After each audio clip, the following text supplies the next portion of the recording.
Hello students, स्वागत है आप सबका आज के मेरे इस वीडियो में। आज के इस वीडियो में मैं आप सबको बताने वाला हूँ थेल्स प्रमेय। थेल्स प्रमेय क्या होता है और इसे कैसे प्रूव करते हैं, कैसे सिद्ध करते हैं। तो आइए जानते हैं। सबसे पहले थेल्स प्रमेय होता क्या है। देखिए, थेल्स प्रमेय, यदि कोई रेखा किसी त्रिभुज की एक भुजा के समांतर खींची गई हो तो यह रेखा त्रिभुज के अन्य दो भुजाओं को एक ही अनुपात में विभाजित करती है।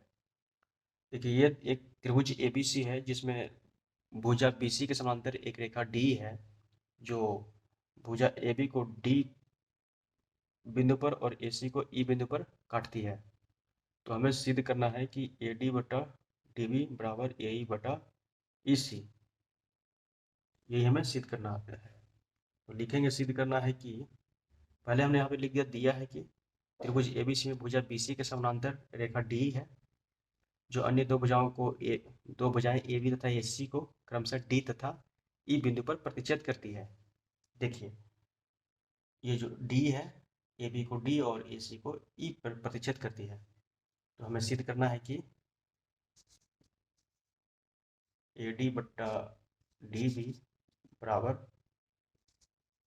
AE बटा EC। अब देखिए, इसके लिए हम रचना करेंगे।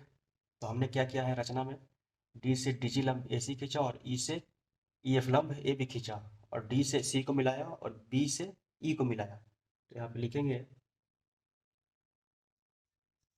DG लंब AC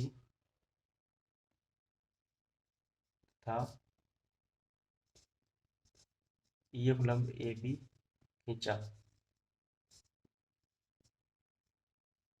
खींचा D से C को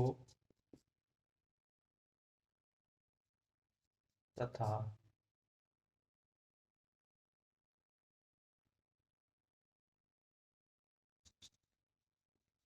B से E को मिलाया। देखिए, D से C को मिलाया और B से E को मिलाया। अब देखिए, त्रिभुज ADE का क्षेत्रफल निकालेंगे और त्रिभुज DBE का क्षेत्रफल निकालेंगे। इसको मिटाने वाला हूँ, फटाफट स्क्रीनशॉट ले लीजिए।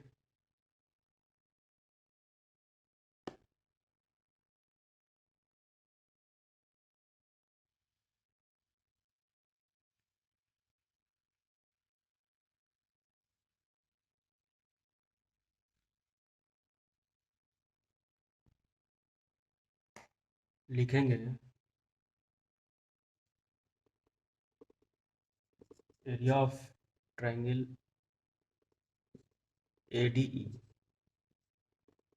त्रिभुज ADE का क्षेत्रफल बराबर क्या होगा, हाफ आधार आधार गुने ऊंचाई।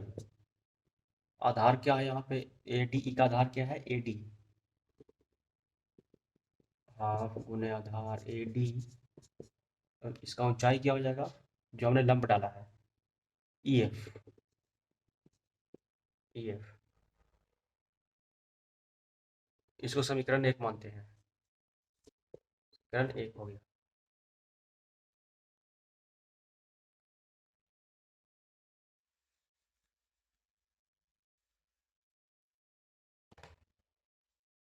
अब त्रिभुज DBE का क्षेत्रफल,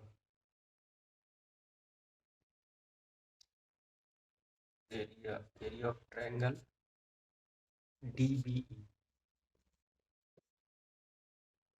और हाफ आधार गुने ऊंचाई।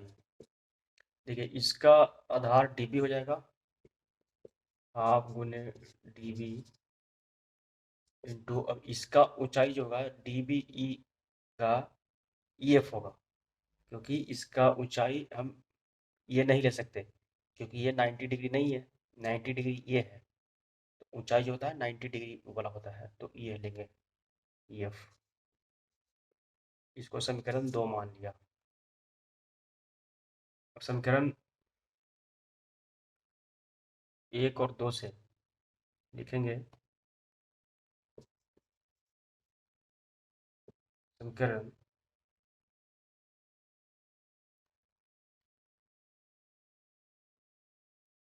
लिखेंगे समीकरण 1 में 2 से भाग देने पर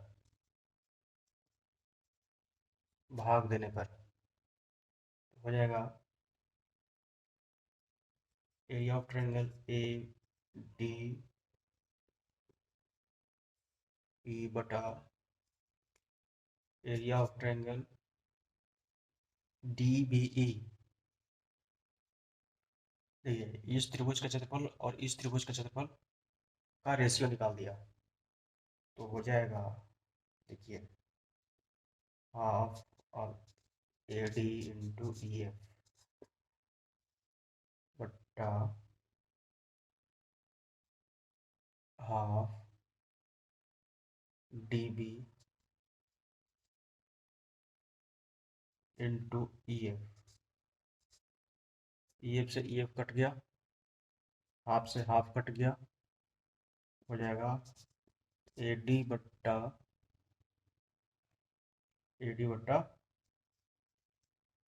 डी बी। इसको समीकरण 3 मान लेते हैं। ये हो गया समीकरण 3, ए डी बटा डी बी। इसको इधर ले लेते हैं, area of triangle A D E by area of triangle D B E बराबर ए डी बटा डी बी। समीकरण 3 हो गया है। अब इधर मिटा देते हैं।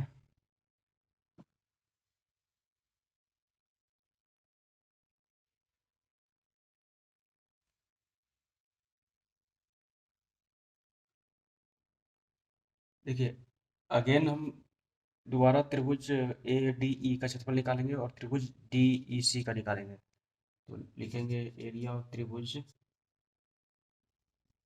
ए डी ई बराबर हाफ आधार गुना ऊंचाई।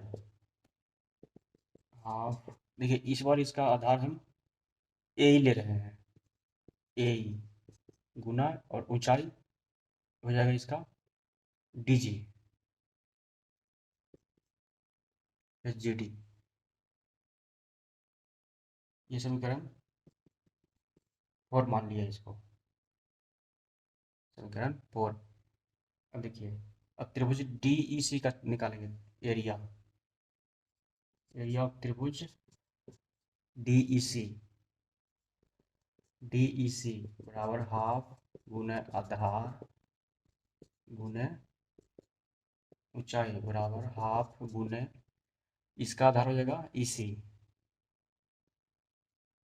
और इस त्रिभुज का डी ई सी का लंब क्या होगा, ये डी जी या जी डी। क्योंकि इसका लंब ये वाली भुजा नहीं ले सकते क्योंकि ये 90 डिग्री नहीं है, तो ये वाला जो लाइन होगा ये इसका लंब हो जाएगा। तो लिखेंगे जी डी। ये समीकरण हो गया 5। अब इसमें भी हम समीकरण 4 में समीकरण 5 से भाग दे देंगे। लिखेंगे समीकरण 4 में समीकरण 5 से भाग देने पर क्या हो जाएगा, एरिया ऑफ त्रिभुज ए डी ई बट्टा एरिया ऑफ त्रिभुज डी ई सी बराबर हाफ गुने ए ई गुने जी डी बट्टा हाफ गुने ई सी गुना जी डी। हाफ से हाफ कट गया, जी डी से जी डी कट गया, हो गया ए ई बट्टा ई सी। इसको समीकरण 6 मान लिया। अब चूंकि हम जानते हैं कि एक ही आधार और समांतर रेखाओं के बीच बना त्रिभुज का क्षेत्रफल बराबर होता है, तो यहाँ पे त्रिभुज DEC का क्षेत्रफल त्रिभुज DEC का क्षेत्रफल त्रिभुज BDE के बराबर हो जाएगा, क्योंकि ये वाली त्रिभुज और ये वाली त्रिभुज, ये दोनों त्रिभुज एक ही आधार पर बना हुआ है और एक ही समांतर रेखा डी और BC के बीच बना हुआ है। तो इसका क्षेत्रफल और इसका क्षेत्रफल बराबर होगा। तो हम लिखेंगे चूंकि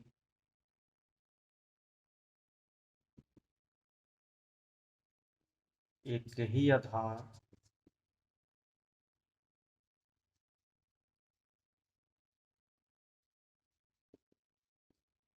और समांतर रेखा के बीच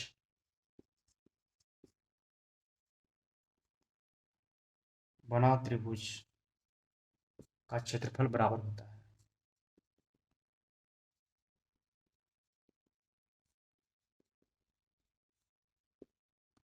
होता है। इसलिए एरिया ऑफ त्रिभुज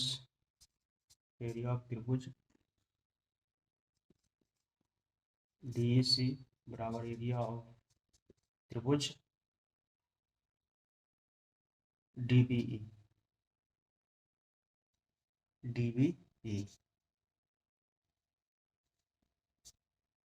देखिए DB और DEC का क्षेत्रफल बराबर हो गया, तो हम क्या करेंगे कि DEC की जगह पर हम त्रिभुज DBE लिख देंगे।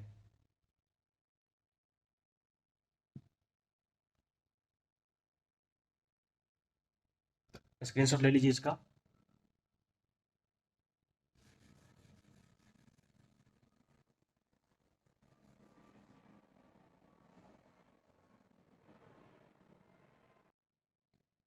इसको समीकरण 7 मान लेते हैं।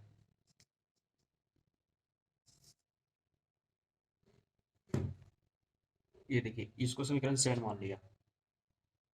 तो अब लिखेंगे यहाँ पे समीकरण 7 से त्रिभुज DEC का क्षेत्रफल समीकरण 6 में रखने पर, ये देखिए हमने लिख दिया यहाँ पे समीकरण 7 का मान समीकरण 6 में रखने पर, तो हो जाएगा एरिया ऑफ ट्रायंगल ADE बटा एरिया ऑफ ट्रायंगल। देखिए यहाँ पे DEC की जगह पे हम क्या लिख रहे हैं, DB लिखेंगे, क्योंकि ये दोनों बराबर हैं।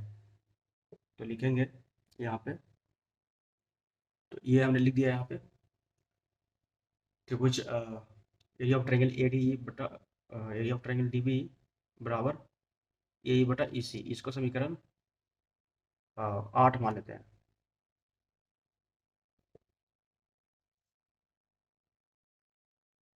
ये समीकरण 8 हो गया। अब देखिए समीकरण 8 और 3 का LHS बराबर है।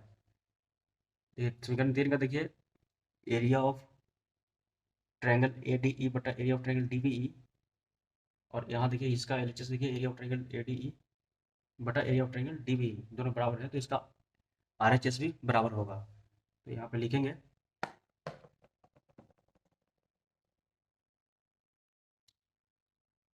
समीकरण 3 तथा 8 से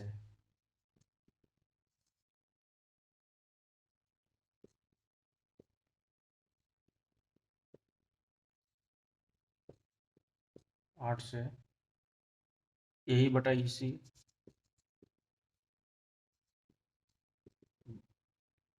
बराबर AD बटा DB।